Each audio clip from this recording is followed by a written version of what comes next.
How much TV do you watch in a day? Ooh,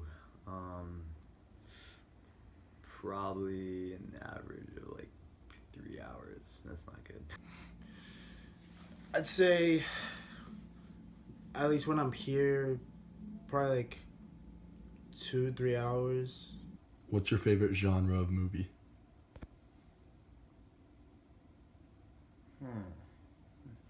I like, I really like horror movies. I like thrillers, action, the occasional drama. Gets me right in the feels. Favorite genre of movie? It would have to be like some mystery and some action. Or how much time do you spend playing video games every day?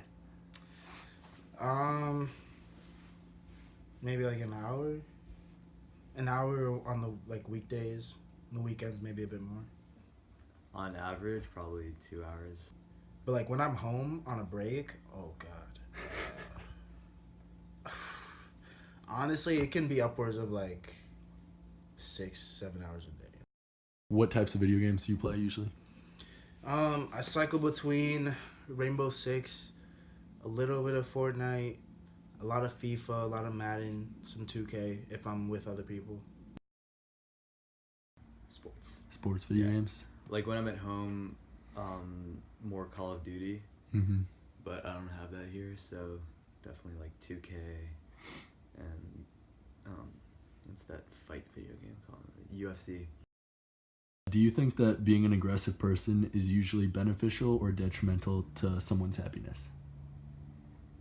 I think if you could calculate your aggressiveness and like use it for your benefit, then being aggressive can definitely be a quality. But I think if you're just like an impulsive aggressive person, then you're just going to be like aggressive for no reason, and that's not going to play to your benefit. Well, definitely detrimental. I mean, yeah. Yeah. Do you consider yourself to be more or less aggressive than the average person? I'd probably consider myself to be more aggressive, but I've also had a lot of practice, like, calming myself down and, like, not being visibly aggressive, you know? Like, I can get really, really mad and kind of just... I feel like I do my best work when I'm kind of relaxed and chill, and I know that. So if I'm really aggressive and I know, like, my productivity or, like, my efficiency in whatever I'm doing can... or quality, especially, will go down. But if I stay chill, then I feel like that's the best route to take. Probably a little more aggressive than the average. What type of situation would cause you to react with physical force towards someone else? Physical, like Like pushing, hitting, I don't think throw a punch. think it would have to extend to like family and loved ones. I don't think anything else really warrants. I think it's mainly probably just if there's physical force, like, towards me or towards someone that I'm, like, close to. Other than that, like, I'm pretty good at, like, turning the other cheek and kind of just being, like, brush it off. Do you think that people who play lots of violent video games end up being more physically aggressive people?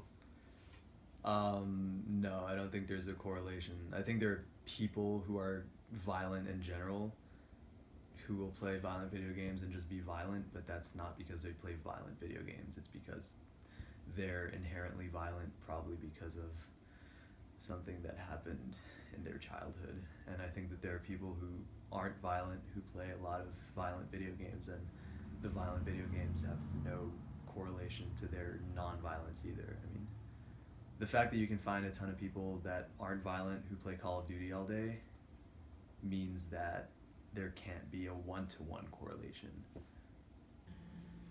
I don't think there's a correlation. Yeah, I don't think there's a correlation. I think, like, when you think of people playing violent video games, you think of, like, high energy and them getting really aggressive towards a TV, which is like a surface they can't really do anything towards. Mm-hmm. So like the logical thing would be to think like, oh, they're just gonna manifest that anger into like they're just gonna bottle it up and then it's gonna just pop off. But I really don't think that's a thing. I think if someone's aggressive, they're aggressive, and if they're not, they're not. The average American spends 4 hours a day watching television, and many children and teenagers spend a substantial amount of time playing video games. Many of these programs and games give exposure to far more violence and brutality than most Americans would ever witness in their entire lifetime. Research suggests that on average, people who consume more of this violent media become more aggressive. Many studies have found and affirmed this correlation. However, it is interesting that both of the participants in this interview made the claim that aggression is not significantly affected by media intake, even though they both consume more than the average amount of violent media and report being more aggressive than the average person. While a two-person interview is nothing to publish a paper about, it does bring up an interesting question. Is the conclusion that the studies insinuate that violent media creates violent people a valid one, or is this a case of correlation with no causation?